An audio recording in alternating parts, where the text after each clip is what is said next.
Good afternoon, folks. Folks of the underground bunker of SPTV, or wherever else you might be seeing this.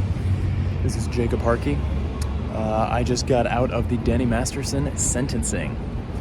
Now, for those of you who have been following the trial, if you've been following Tony Ortega and his coverage, you'll know that after every day of court, he came out to this park right outside the Clara Shortridge Folds Criminal Justice Center to give a rapid court report about the events of the day. Well, it was an eventful day. I was sitting in the row right in front of the media row. I didn't have a press pass, so I couldn't have my laptop in there, but I did have a pencil and paper, taking notes the old-fashioned way.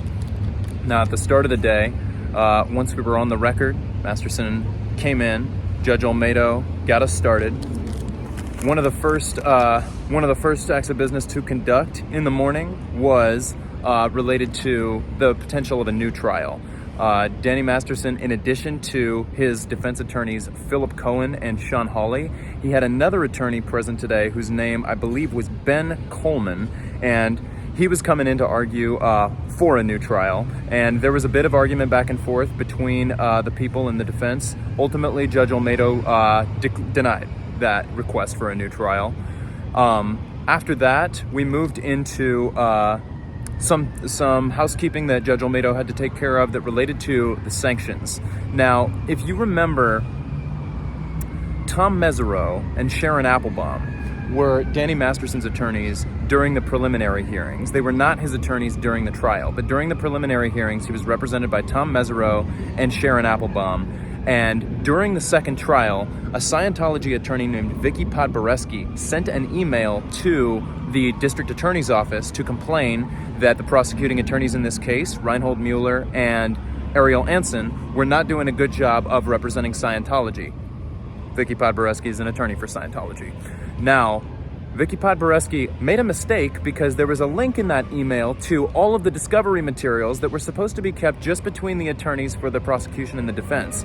Somehow, that ended up in this email, which means that Scientology somehow got access to these materials that they weren't supposed to get access to.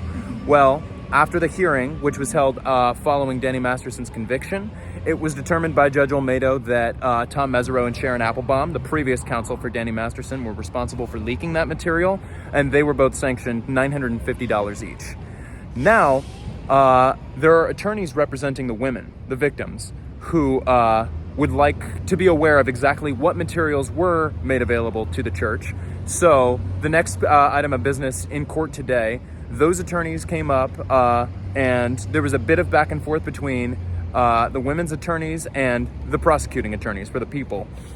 And Judge Olmedo ultimately decided that within 30 days, all of those attorneys will have to meet so that they can appropriately share materials as is appropriate. Now, next, we moved into the victim impact statements. Ariel Anson for the prosecution read Jane Doe 3's victim impact statement for her, and Jane Doe 2 and Jane Doe 1 read their own victim impact statements. They were very powerful. Their statements made it very clear that what they have experienced at the hands of Danny Masterson still continues to impact them to this day. Following the victim impact statements, there was a bit of back and forth. Sean Hawley for the defense came up and testified to the character of Danny Masterson and the fact that he has already been rehabilitated and has lived a very exemplary life.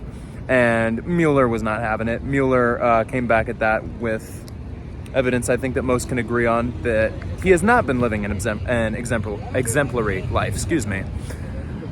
So after some back and forth there was also some back and forth about consecutive sentencing versus concurrent sentencing, meaning Danny Masterson was convicted on 2 counts of forcible rape.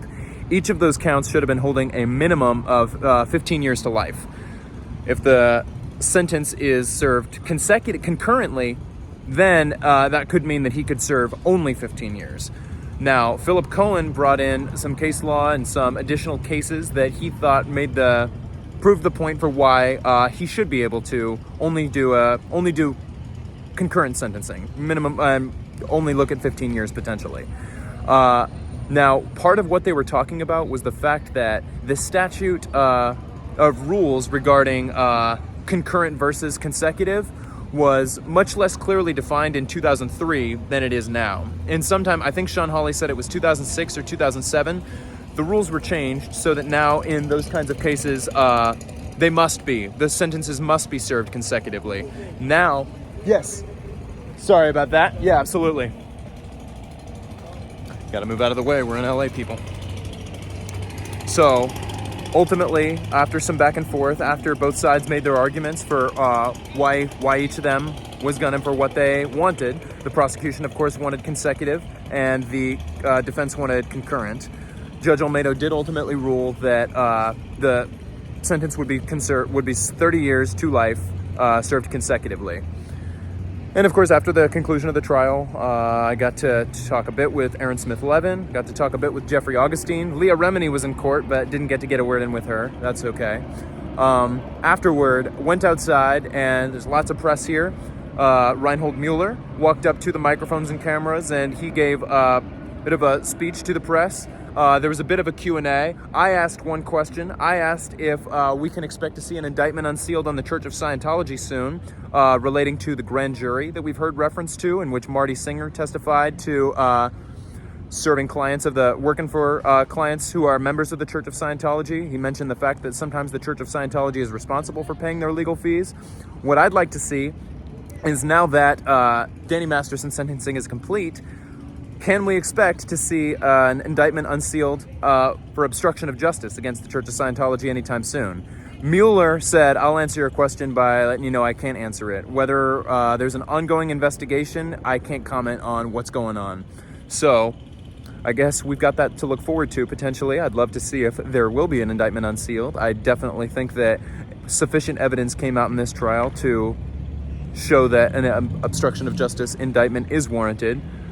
But in the meantime, in our true Tony Ortega send-off fashion from the Clara Shortridge Foltz Criminal Justice Center, this is Jacob Harkey signing out.